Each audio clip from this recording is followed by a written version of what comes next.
Magandang hapon mga kapatid, ako po si Cheryl Cosim at ito ang espesyal na serye ng Sagot Kita, Aplikante Serye.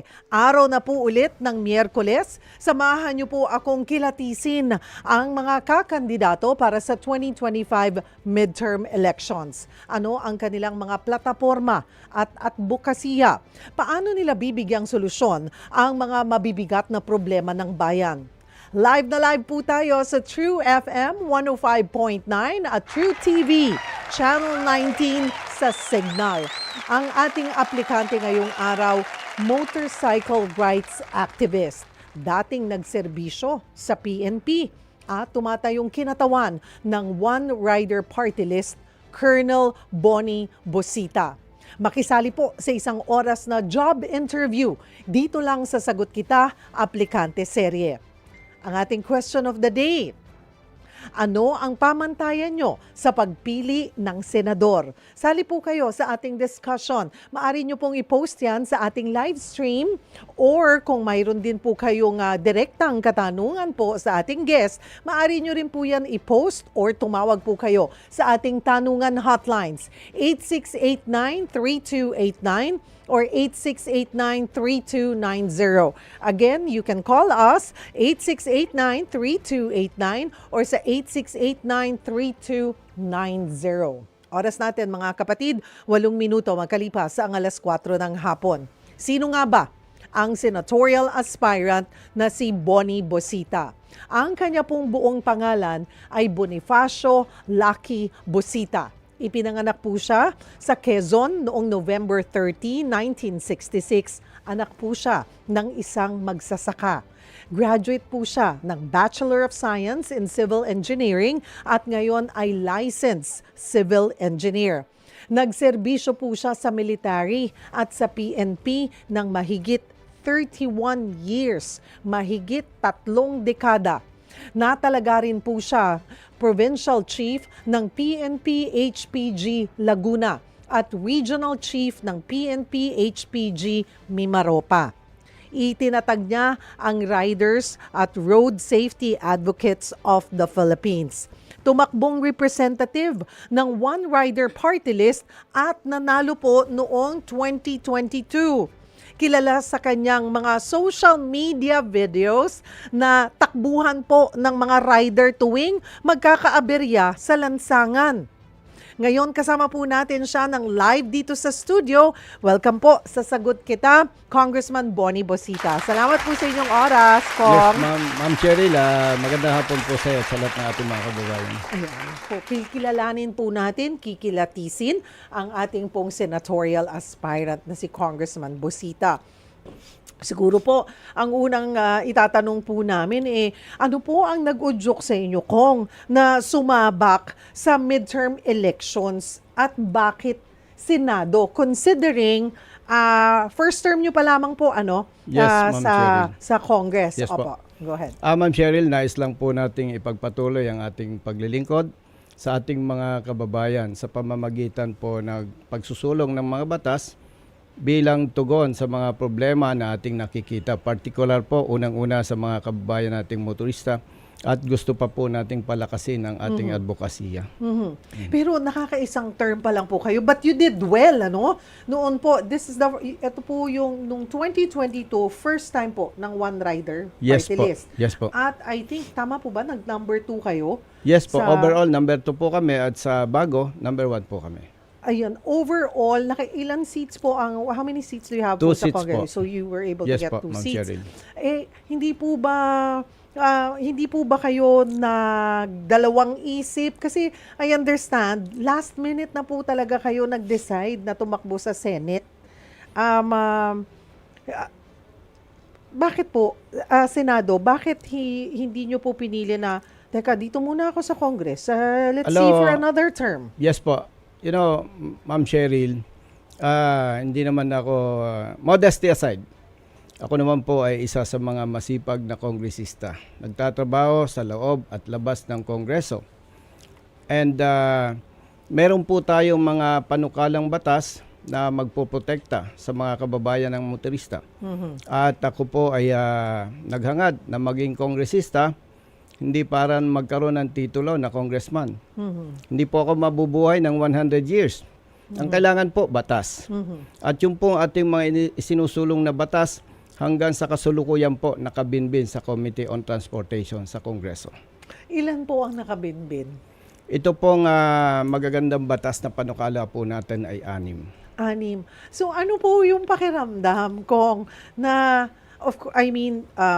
yung goal nyo na ma-represent ano po yung ating mga rider nakamit nyo, nakarating kayo ng Kongreso. Sabi nyo nga po, not because you wanted to be a congressman, but more of ano yung pwede nyong magawa para sa mga kapwa riders. Ano, kung paano mapoprotektahan at magkakaroon ng batas para mas maprotektahan po ang ating mga riders. Pero hanggang ngayon, matatapos na po ang inyong term, nakabinbin pa rin. Totoo po yan. Nandoon po ba yung yung frustration? Hindi naman po, Ma'am Cheryl, sapagkat ako ay dating military and police officer. At hindi ko tatanggapin na isang frustration yon. At paglilinaw lamang po, bagamat kami po ni Honorable Congressman Rods Gutierrez ay representatives ng One Rider Party List, hindi naman po ibig sabihin ay nakatuon lamang kami sa mga riders. Opo. So ulitin ko lamang po, hindi po ito isang frustration para sa akin, kundi lamang nakita ko po parang napakasikip sa Kongreso para makapasa ang batas na katulad nito. Katulad nga po ng nabanggit mo, ilang araw na lang matatapos na yung aming session at recess yan din. Campaign period na po. To cut the story short, hopeless ito. Hopeless. At nakikita ko po kung lolobin ng Panginoon nating Diyos at susuporta ng mga kababayan, ay ito po ay inaasahan natin na may susulong natin sa itaas, sa Senado. Yun po ba ang dahilan kung bakit from being a congressman or representative through One Rider ay minabuti po ninyong tumakbo sa pagka-Senado? Actually, Ma'am Cheryl, hindi naman yung patungkol lang dito sa mga kapatid nating motorista. While nasa Congress po, nakita ko po ang daming problema na dapat palang bigyan ng atensyon at solusyon. Unfortunately, nakikita ko po na hindi ito madaling gawin sa level ng Kongreso at kaya po tayo naghahangad na maging senador. Sa Senado po, hindi ka lang magre-represent po ng isang sektor. Yes. No? Opo. Ano po ang inyong game plan pagdating kung sakali man po kayong palarin po sa Senate? Yes po. Kong? Siyempre po, ipagpapatuloy natin yung mga batas na isinusulong natin sa mga kapatid nating motorista. At ikalawa po, may mga existing laws po na ang malaking problema in general, may mga batas na magaganda pero hindi na ipapatupad ng tama. Resulta, marami tayong mga kababayan ang napeperwisyo at lalong naghihirap. Na parang ano po masakit sabihin, pero parang ang batas ay bingi at bulag sa mahihirap nating mga kababayan. Oho. Kaya po yung maliban dyan, sa mga batas natin na isusulong para sa mga motorista, riripasuhin po natin yung mga existing laws. Kabilang po dito yung Republic Act 10930 na kung saan po marami tayong mga kababayan ang na-revoke na ang lisensya dahil po dito sa batas na ito. Samantalang napakalinaw po nitong Republic Act 10930. Dalawa lamang po ang pangunahing layunin dito ng batas. Una, kapag ikaw ay sa loob ng 5 years na may lisensya, wala kang violation, entitled po kayo na magkaroon ng 10-year validity ng lisensya. Pero dito po sa ipinatutupad ng LTO, meron silang Senate na demerit system. Wala po yan sa batas. Pangalawa, pag na-reach po ng motorista yung 40 demerits, outright revocation, walang due process. Pangatlo, ang mga motorista po, particular itong mga bus drivers, truck drivers, and drivers ng public utility vehicle, times 2 ang demerits para sa kanila. Ibig sabihin po, kung ako ay pribadong driver, may paglabag, kung ang demerits po na ibibigay sa akin ng LTO ay 5, at ikaw ay bus driver, 10 sa akin. 10 sa'yo. Baseless po yon. At ang isa pa pong mabigat dito, maliban sa wala sa batas, ay alam na alam natin at alam na alam ng taong bayan at maraming beses na po natin napatunayan, Ma'am Cheryl, na maraming kawani ng LTO, even district officers, evaluators, and inspectors, enforcers, and PNP, and local traffic enforcers, hindi marunong magpatupad ng batas. So, paano naman, Ma'am Cheryl, kung ikaw ay ordinaryong motorista na nagtitiwala sa humuli sa'yo? So, mapapatawan ka ng maraming demerits na wala ka naman talagang kasalanan. So, ito po ay isa sa ating bibigyan ng atensyon. Kasama po dito na bibigyan natin ng atensyon yung motorcycle for hire. Ilang Congress na po ang nakalipas. At ito po ay nasa Senado na 5 months ago. Pero hindi pa po umuusad. Kung hindi po ako nagkakamali, ito ay nasa TWG pa lamang. Ay napakaganda po nito para sa mga kababayan nating motorcycle riders para maproteksyonan at maibigay sa kanila yung karampatang mga benepisyo na nararapat sa kanila. So, isa po yan sa mga problema na dapat nating bigyan ng atensyon kung tayo nasa Senado. Maliban po dyan, may mga bagay-bagay po na alam ko na naranasan ko na. Simplihan po natin. Ako po ay dating sundalo. Mula noong 1988 hanggang ngayon, ang mga comfort rooms ng PNP, no, walang tubig, madumi, talagang sa madaling salita, nakakahiya sa publiko. Ito po ay isang mga bagay. Nung unang pag-upo ko pa lamang sa Kongreso, isinigaw ko na ito. Second year, isinigaw ko rin po ito na dapat bigyan ng maayos na pasilidad ang kapulisan. Ikatlong taon po, kinausap ko yung dating head ng controllership ng PNP, na ngayon ay si Chief PNP, General Nabil. Kinausap ko rin po ang secretary ng DBM na bigyan pansin ito. Unfortunately, hindi rin po napansin. At ikalawa po, bata pa ako, nakita ko ng public schools. Madudumi ang CR, walang tubig. Kawawa ang mga bata. Ito po, yung isa pa sa gusto natin bigyan ng pansin. Kumbaga po, Ma'am Cheryl, parang sa pananaw ng iba, simple. Pero ito, mga bagay-bagay na dapat bigyan ng atensyon. Ano pa po? Ang ating mga public hospitals, kapareho nun. Madumi ang mga comfort rooms. Walang tubig. Out of order. Maaring sa iba ay parang mahina lamang to. Pero kailangan po natin bigyan ng pansin ito. Alam na alam ko po na kung mananatili ako sa Kongreso, patuloy na sisigaw lamang ako at walang mangyayari. Yun po ay ilan lamang sa mga bagay na nakita natin na dapat bigyan ng solusyon. Ano pa po? Kung marapatin nyo po. Tayo, Ma'am Cheryl, lahat tayo dumaan sa pagkabata. At lahat ng bata ay nangangarap ng maganda. Yung mga bilanggo, nangarap din. Naging bata yun eh. Pero ano po ang nakikita natin sa pamantayan ng Diyos at batas? Hindi naman dapat sila tinatrato na parang hindi tao. Ano po ang gusto kong i-point out? Ang pasilidad po nila, masikip. Mas mapalad pa yung aking mga aso. Pag gustong matulog, makakatulog. Pag gustong uminom, makakainom. Ang pagkain ng aso nating alaga, mas maayos pa kumpara sa mga preso. Hindi naman po ibig sabihin, gusto kong bigyan ng masarap na buhay itong mga preso.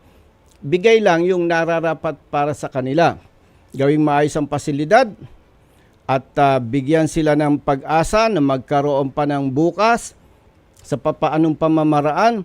Pwede naman po silang maging productive sa pamamagitan ng TESDA. Kung sila po ay may hilig sa carpentry works, welding works, garments, and etc., i-train natin para hindi sila nagmumukhang inutil at walang silbi. At sa ganung pamamaraan po, magiging produktibo sila. Ito po ay nabanggit ko lamang na ilan sa mga gusto natin bigyan ng atensyon. At kanina po, nabanggit ko nga kung nasa Kongreso ako, ay mananatiling wala akong kakayang para dito. At naniniwala po ko na kung tayo nasa Senado, may magagawa po tayo dito. Yan po ay ilan lamang sa mga bagay na pinapangarap natin. At hindi naman bilang nangangarap maging senador ay hanggang doon lang.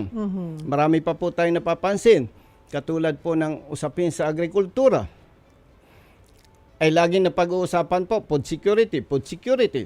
Pero pag tiningnan po natin yung structure ng Department of Agriculture, hanggang regional level lang po. Ano po ang gusto kong i-point out? Kasi po ako bilang dating retired police, naniniwala po ako, pasensya kung mali ako. Pero ang Department of Agriculture nandun lang sa regional level. And kung ikaw, Ma'am Cheryl, ay provincial agriculturist, ang boss mo si governor. Kung ako yung municipal agriculturist, ang boss ko si mayor. Ay alam naman natin po ang sistema. Kung ako ay regional director ng agriculture, wala akong kapangyarihan diktahan kita, you do this, you do that, dapat mag-comply ka dito. Same with municipal agriculturist. Hindi siya pwedeng diktahan. So ano pong gusto natin sabihin? Kahit anong ganda ng programa ng Department of Agriculture, mahirap po na maiparating yon hanggang sa laylayan sa mga magsasaka.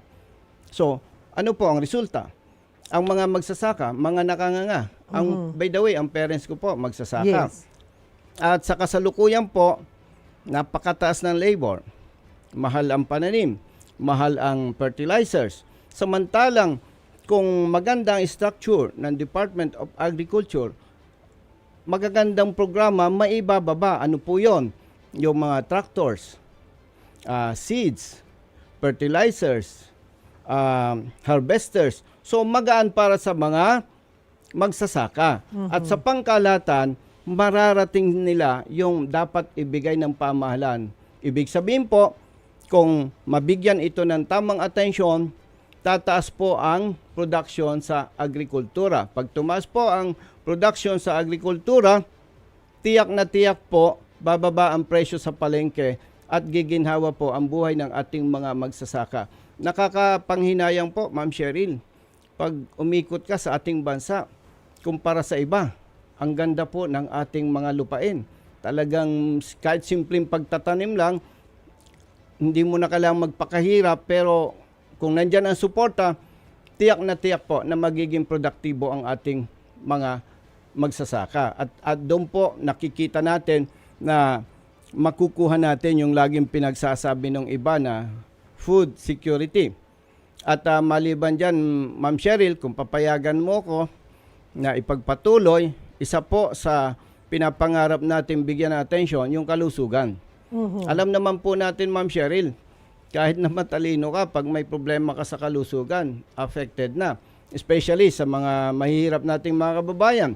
Kung head of the family ka, may sakit ka, apektado ang hanap buhay. Yung misis mo naman, kapos sa pagkain, sa nutrisyon, sa vitamina, and etc. Bakit ko po napansin to? Ang dami pong humihingi ng tulong sa opisina ko. Hindi mo naman pwedeng tanggihan. Pumeperma po ako ng guarantee letter, yung sa medical assistance. Pero habang pumeperma po ako, nalulungkot ako. Dahil yung pera ng taong bayan, parang ang paningin ko, itatapon lang. Bakit po?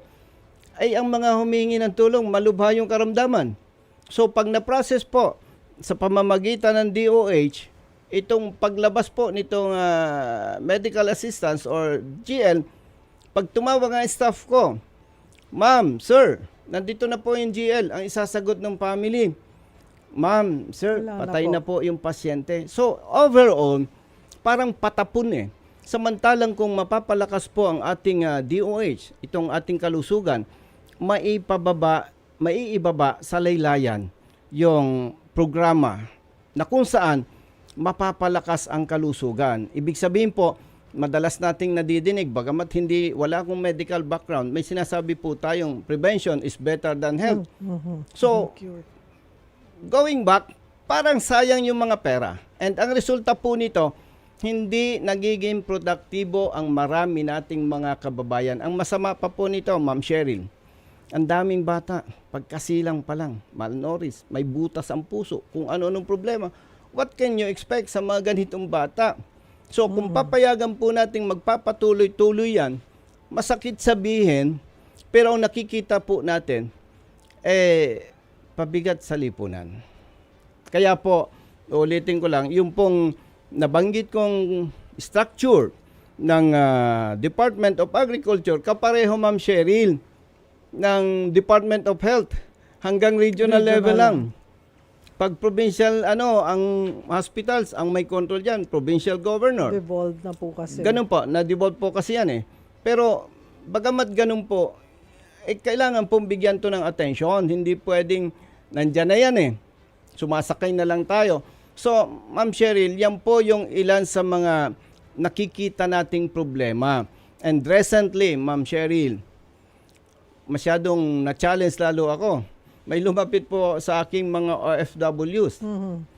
At hindi natin alam, meron palang tinatawag na Overseas Filipino Bank.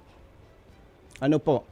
At ito ay natutulog-tulog lamang. Ito po ay nabuo po ito sa bisa ng Executive Order number 44, 2017 na nilagdaan po ng dating Pangulo Duterte.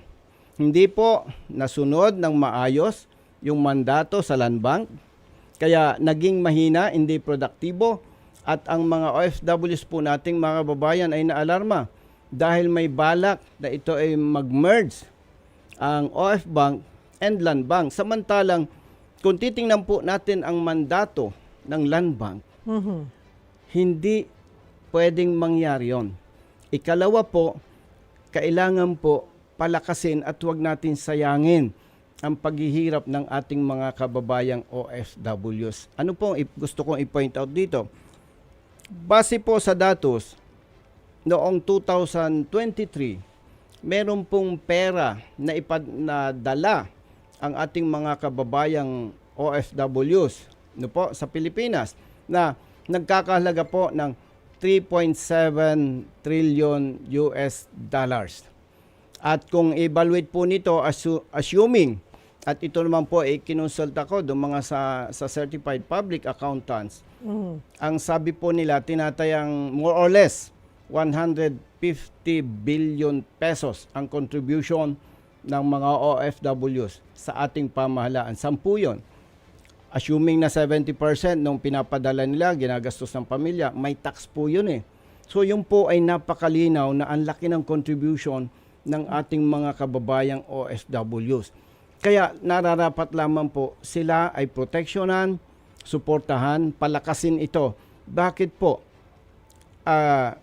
Meron po sa Armed Forces of the Philippines and PNP na loan association. Upslide po yan. Natatandaan ko po yan. Marami akong kasamahang sundalo na uniform personnel nakapagpaaral ng anak dahil dito. Samantalang ang captured customers po nito, military and police personnel only. Pero nagawa nila yon, umasenso ang buhay nila. Much more kung ito ay maitatag, mapalakas itong Overseas Filipino Bank.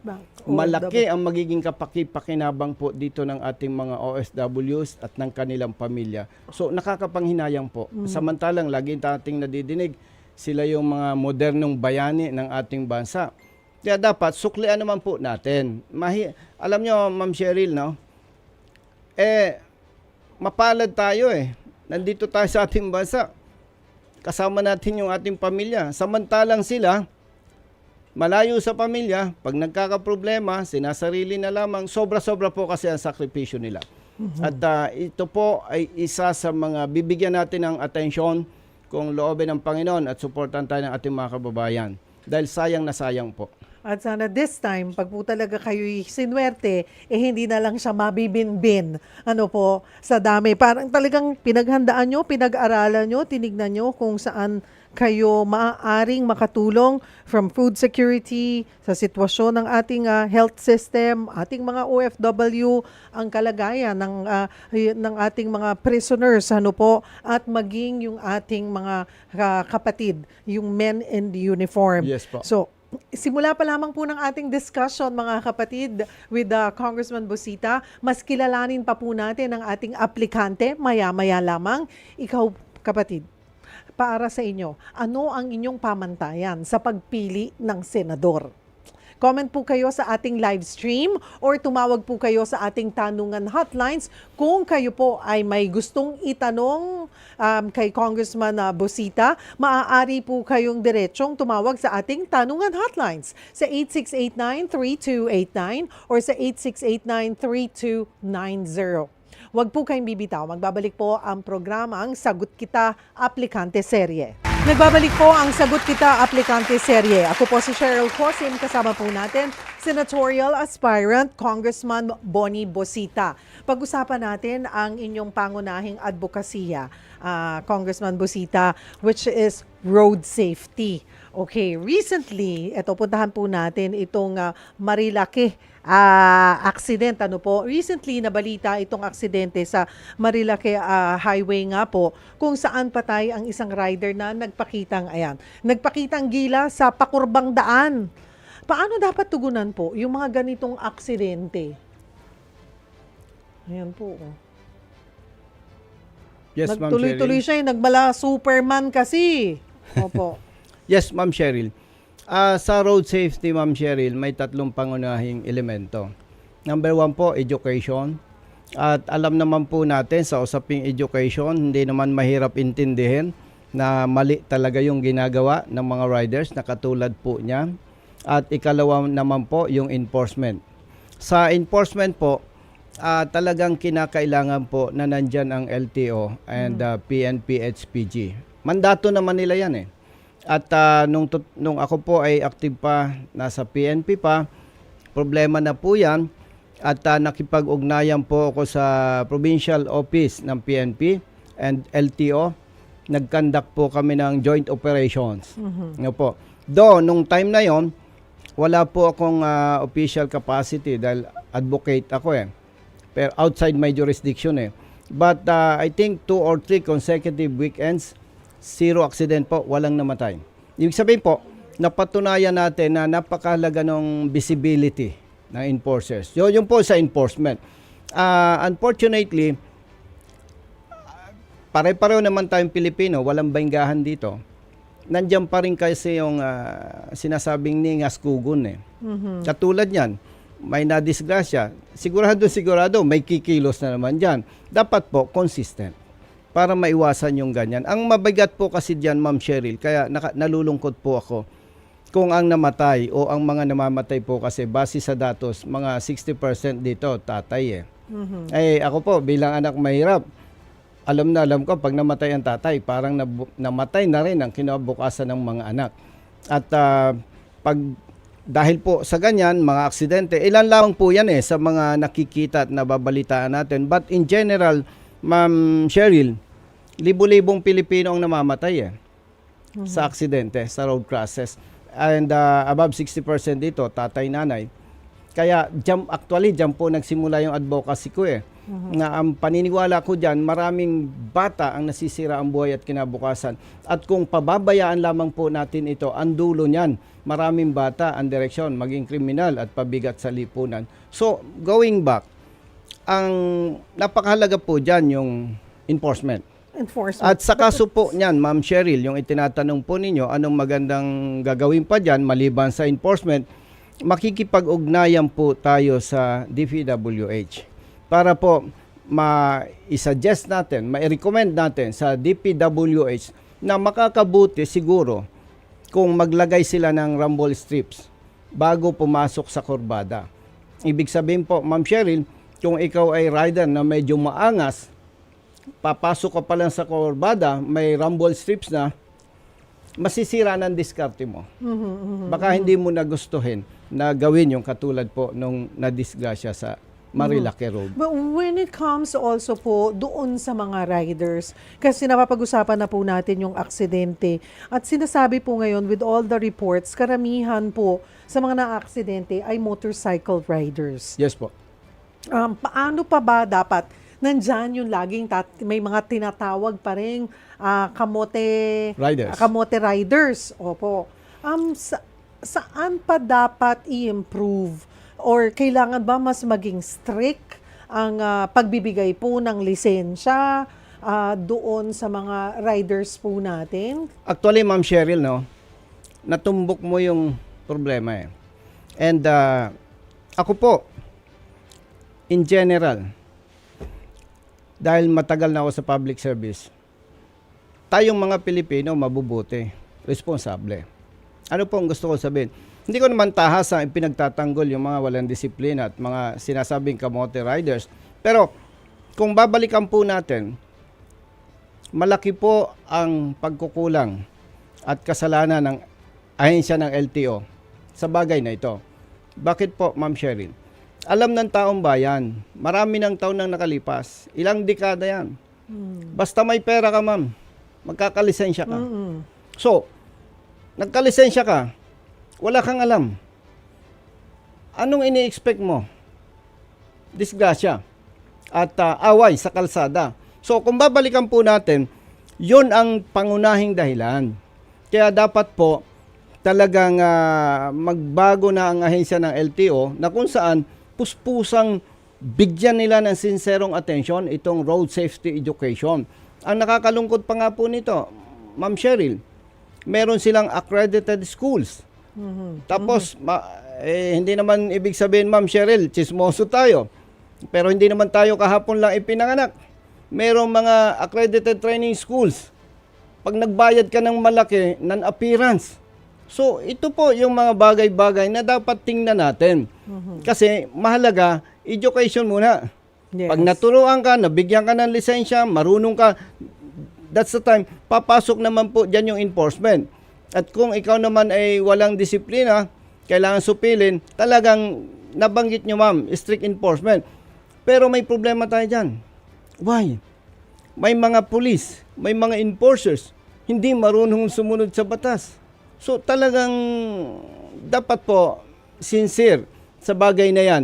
Dahil bakit lagi kong sinasabi po na dapat sincere sa pagpapatupad ng batas at kasama na itong education sapagkat sa bawat namamatay po ang kabuntot nito perwisyo sa buong pamilya. Ay pag nasira naman yung pamilya niya, chain reaction po yan eh. Walang somebody or agency or entity na maaayos pa ang buhay ng mga ito eh. Mahalaga po ang bawat buhay eh. Kaya ito, Ma'am Cheryl, talagang dahil po dito ay puspusan po tayong nagpapatuloy dito sa ating advokasya. Puntahan ko po ang ang issue po na dito po na nangyayari sa ating bansa. Unahin ko po itong pagbasura po ng prosecutor yung kasong assault laban po kay VP Sara na isinampa ng isang pulis bilang isang dating pulis. Ano po ang masasabi nyo on this? Assault of... Ito po yung insidente na nakasagutan po ni VP Sara, yung isang pulis habang inililipat po sa ospital yung kanyang chief of staff. So, ibinasura po ito. Is this something na tingin nyo po ay dahil si VP Sara yon, or kayo po ay tingin nyo na dapat na lang natin irespeto kung ano po yung naging desisyon ng prosecutor on this? Actually po, nire-respeto natin yung panig ng kapulisan na nagsampa ng kaso. At syempre, ginagalang po natin yung prosecutor's office. No po? At sabi po ninyo, dinismiss yung kaso. No po? Alam nyo po, Ma'am Cheryl, sometimes nalilimutan natin yung bang... siguro kung ako nasa posisyon ni VP Sara, baka nakasuhan din ako eh. No, syempre, pag staff kita, natural, kailangan mo yung suporta ko. No? At ito naman ay hindi kriminal para tratuhin na katulad ng ating nakita eh. Kaya ako po, overall, ako po ay hindi kumukontra kung bakit naging ganun ang desisyon po ng prosecutor. Yes po, sapagkat unang-una nga, hindi naman convicted criminal yung chief of staff niya. Wala naman siyang ginawang marahas. Kaya wala po ako nakikitang questionable sa desisyon po. Ayun. Mainit pa rin po yung usapin ng impeachment laban kay VP Sara Duterte. Ano ho ba ang nyo sa Kongreso? Kayo po ba ay na-approach, na pag-usapan po ba ninyo ito sa mga kapwa nyo kongresista? Ito pong impeachment complaint. Alam nyo po, sa usaping impeachment complaint, ang nakakatuwa naman sa mga kasama nating kongresista ay walang nagsasabi, nag-iimpluwensya o hinihikayat. Wala naman pong ganon. At hindi po namin napapag-usapan yan. At nabanggit nyo din lamang, Ma'am Cheryl, yung impeachment. Alam naman po ng taong bayan, may impeachment cases na isinampa sa ating Vice President. At alam nyo naman, yan po ay bago po nagkaroon ng pagsasampa ng kaso na ganyan, nagkaroon po ng investigation sa Kongreso. At alam ko, Ma'am Cheryl, alam mo na kapag may investigation sa Kongreso, ay sinasabi lagi, kabundot niyan, investigation in aid of legislation. So, ipagpalagay na lamang po na merong maling paggamit ng pera, unang pondo. Ang tanong po, kung sabihin natin, paila ng impeachment case at na-impeach nga, halimbawa po, hindi ko naman sinasabing gano'n ang mangyayari. Ang tanong, mariresolve ba ang problema ng taong bayan kaugnay sa maling paggamit ng pondo? Ibig sabihin po, mas pipiliin ko na dahil sa naganap na investigation, magsulong ng batas na kung saan mapipigilan yung maling paggamit ng pondo. Kasi kung kasuhan si BP Sara, by the way, paglilinaw po, hindi naman ako nakakonect na parang sasabing sip-sip o whatever. At tinitingnan ko lang po ay yung maging patas ang pananaw base sa sariling opinion. Maaring yung iba'y magagalit sa akin, pero wala po tayong magagawa. Yan ang pananaw ko. Tinanong po ninyo ko. So, dapat po, kasi pag lilinawin ko, pag in-impeach siya, hindi naman mariresolve nun yung talagang pangkalatang problema. Dapat ang magiging action o end result, yung magiging kapaki-pakinabang sa taong bayan. Parang bakit? Siya lang ba? Di ba wala na bang iba? So, yun lamang po ang pananaw ko. But with respect to other congressmen, at sa ating mga kasama, paumanhin po, yun po ang aking opinion. At hindi ko naman inaasahan, tatanong po niyo yan sa akin. Doon po, pag-usapan natin yung war on drugs. Sa isang hearing, sinabi niyo po na may personal experience kayo sa quota requirement in relation sa war on drugs noong panahon ni PRRD. Pwede niyo po bang ikwento sa amin? Actually, ihiwalay muna po natin dito si PRRD. Ano po? Kasi parang pag isinama natin siya sa issue na to, parang as if siya yung may utos eh. May mali pa. Anyway, diretsahan lang, sa totoo tayo. May maling practice kasi sa PNP eh. Ano ma'am yun? Bibigyan ka ng quota eh. Target accomplishment. Okay. So may numbers.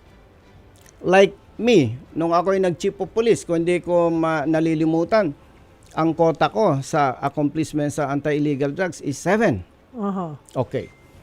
So, with that, may mga opisyal, hindi lahat, na takot matanggal sa pwesto. Bobombahin ka eh. Kailangan ma-meet mo yung target. So, pag hindi mo ma-meet yung target, may tinatawag kaming mamalasin ka eh. Masisiba ka sa pwesto. That's one. Wala man lang proseso na, ito ang target nyo, bakit hindi nakamit yung 7, kunwari, yun nga, 7. Bakit hindi umabot sa 7? Hindi naman, ang hirap kasi pag may quota, pipilitin mo, sabi nyo Exactly. nga, para to stay in doon sa posisyon na gusto mo or kung nasaan ka man. Wala ho bang umaalma Hindi, kasi on po, that? Or kung may question na, what's the point of having a quota? chain reaction yan, ma'am eh. Chief of police ka. Kukontahan kita. May Bababa ko tinatabi ngayon kang- sa tao ko. may sinasabi niya, I do not care kung paano mo gagawin yan. Basta kailan, ma-meet mo ito. Why? Pasikat din ako doon sa taas eh. So, yun. Ang nasasacrifice ngayon, yung maliliit. At Kasi alam ng- ibababa mo rin yun sa mga tao mo. Kailangan makamit natin tong kotang to, 7. Yes, ma'am. Kaya ganun So, lang nangyayari. Mali. Ayaw mong matanggal sa pwesto, pasikat ka, masasacrifice yung maliliit nating mga kababayan. Anong resulta? Hindi naman may tatanggi. Meron tanim ebidensya.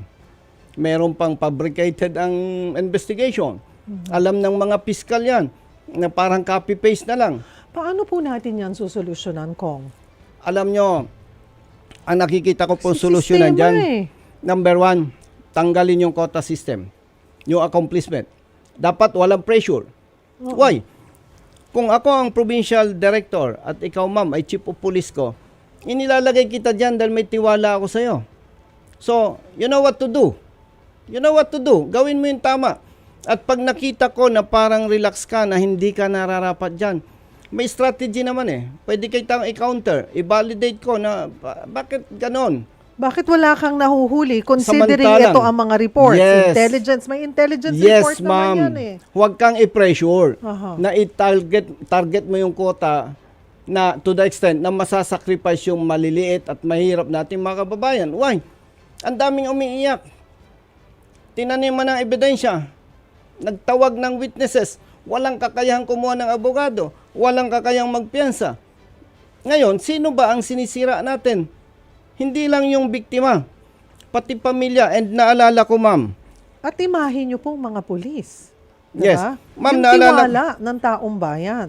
Ma'am, wag na natin pag-usapan yung tiwala kasi this time, malayo pa talaga yung tiwala. And naglabas ng report ang DOJ. It's around 75%, kung hindi ako nagkakamali. Yung, ang conviction rate is around, I think 20 or 25% ba yun? Conviction rate. Ibig sabihin, ma'am, in every 1,000 cases sa illegal drugs, 800 dismiss. See? Anong problema doon, ma'am? Hindi lang yung biktima ang sinisira nito eh. Nitong maling trabaho. Pati yung pamilya. May mga kaso pa nga dahil nakulong yung asawa. Yung asawang babae natukso sa iba, sumama. So, hindi biro itong issue na to. Now, tinanong nyo, ma'am, anong dapat gawin dito? Yes. Tanggalin yung quota-quota system sa Bakit accomplishment. hindi tinatanggal? Lalo na kung paiba-iba, nagbabago po ang ating PNP chief at nanggagaling yan, di ba? They rose from the ranks. Alam nila, pinagdaanan nila yan. Alam ano ba niyo, yan? ma'am. Tanging hindi po ba, I don't know how it goes, wala po bang boses? Actually, yung ma'am. yung mga nagsisimulang mga pulis or yung mga wala pa sa posisyon na actually, pulis? May mga pulis nang nag-resign. Mhm. Hindi kaya ng dibdib nila. Mhm. Sinacrifice nila yung pangarap nilang maging pulis. Sinacrifice nila yan.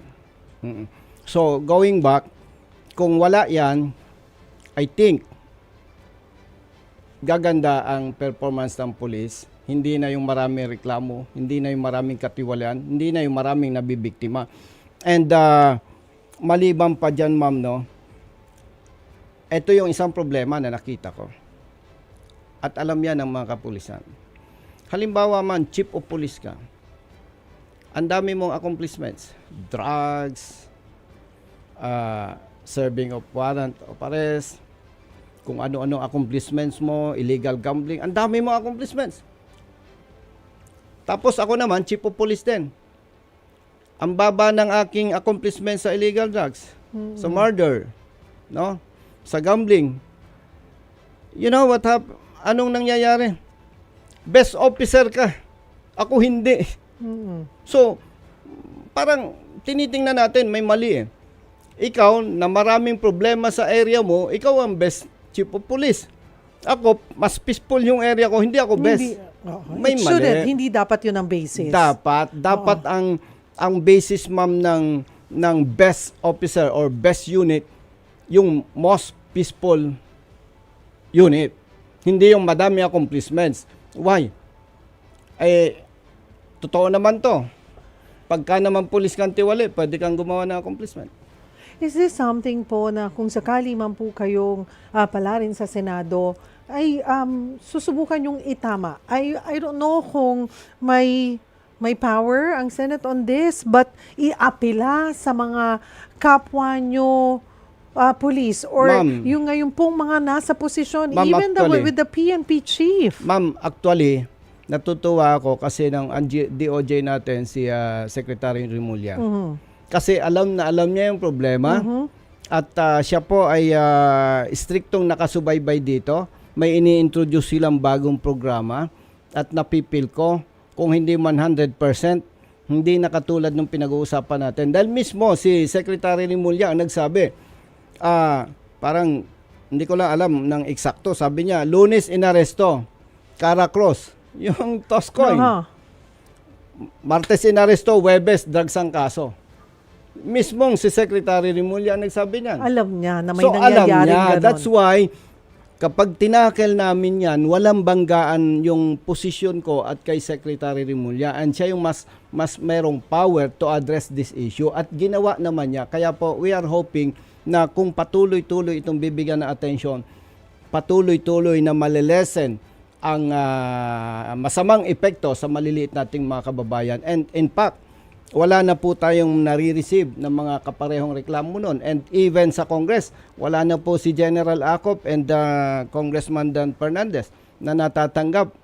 Kung papansinin po ninyo, dati ang dami namin inimbestigahan. Pero ngayon, halos wala na kami natatanggap na complaints na kapareho po nito.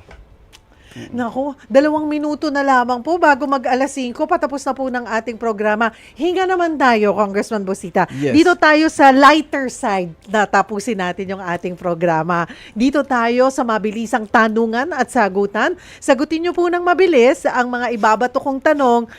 Kung gusto nyo naman po mag-explain, pwede po kayo, bigyan ko kayo ng mga 10 to 15 seconds to explain. We call this fast talk. Something light lamang Yes, po. ma'am. Okay, Kung Hei Fat Choi, Chinese New Year po ngayon, anong swerte sa buhay mo? Swerte sa buhay ko, surprise ako dun Siyempre, family and service. Saang lugar masarap mag-ride? Anywhere in the Philippines. Okay. Sinong mas gusto mong ka-ride? Ex-President Duterte or si PBBM? Mas Wala akong pipiliin gustong mo. ka-ride sa kanila kasi pag na-aksidente, baka maimbestigahan pa ako. Kung may masisibak dahil sa palpak na mass transpo, sino? Mass transpo? Mass transpo? Mass transportation? Siyempre, yung pinaka-head, dapat siya yung responsible dito Ipagbawal ang 2 lalaking magkaangkas, pabor ka o hindi? No. Hindi po kayo pabor. Ipagbawal? No. Oo. Mas matigas ang ulo, motorista o politiko? Diretsahan tayo, politiko. Politiko. Ayan, pinakaayaw mong klase ng politiko. Siyempre, corrupt. Sino naman ang pinaka-iniidolo mong politiko? Pasensya, wala akong makita. Unang ipapasang batas kung makakapasok ka sa Senado. Mga batas na magpoprotekta sa mga motorista. Kung hindi ka rider o mambabatas, ano ka ngayon? You're a graduate of civil engineer. Contractor. Contractor ka ngayon. Uy, maraming politikong contractor. Yes. Kaya nga, conflict kaya ayaw kong maging contractor politiko. By the way, ma'am, excuse me, ayaw kong sabihin mo akong politiko. Okay. Pilipino ako. Filipino. Okay. Pero hindi ka muna papasok na maging contractor pag natapos na sa Ma'am, pagsiservisyo. may tinatawag sa... tayong conflict of interest. Ayaw na ayaw ko yan. Kasi po, pinaaral ako ng parents ko na mata lang ang walang putik. Napakasakit na makikita nila kung nasa kulungan. Panghuli na lamang po, Congressman Bosita, bakit ka dapat tanggapin sa Senado? Unang, ako po ay subok ko na ang aking sarili mula pa nung ako'y naging sundalo, naging pulis, naging congressman hanggang ngayon. Ako po ay may prinsipyo, paninindigan at pagmamahal sa bayan. Hindi ko po yan bibitawan hanggang sa huling buhay ko po. Marami pong salamat for taking the time, Congressman Bosita. Marami pong salamat ang ating senatorial aspirant. Maraming salamat, Ma'am Cheryl, at sa studio, sa Baka ating may mga pa-shoutout kayo, yung mga, mga riders. Shoutout po sa ating mga kababayan na nagtitiwala at sumusuporta sa aking kandidatura. Doon naman po sa mga kritiko at gumigiba sa aking pagkatao at sa aking political career, magbago na po kayo dahil marami na po ang minalas na bumangga sa akin. At dito po nagtatapos ang isang oras na tanungan at sagutan. Maraming salamat po sa pagsubaybay dito sa Sagot Kita Aplikante Serye. Samahan niyo po kami ulit sa susunod na Miyerkules para kilatisin ang isa pang aplikante. Huwag kalimutan, maging bahagi ng eleksyon at bumoto ng tama. Ako po si Cheryl Cosim, Sagot Kita.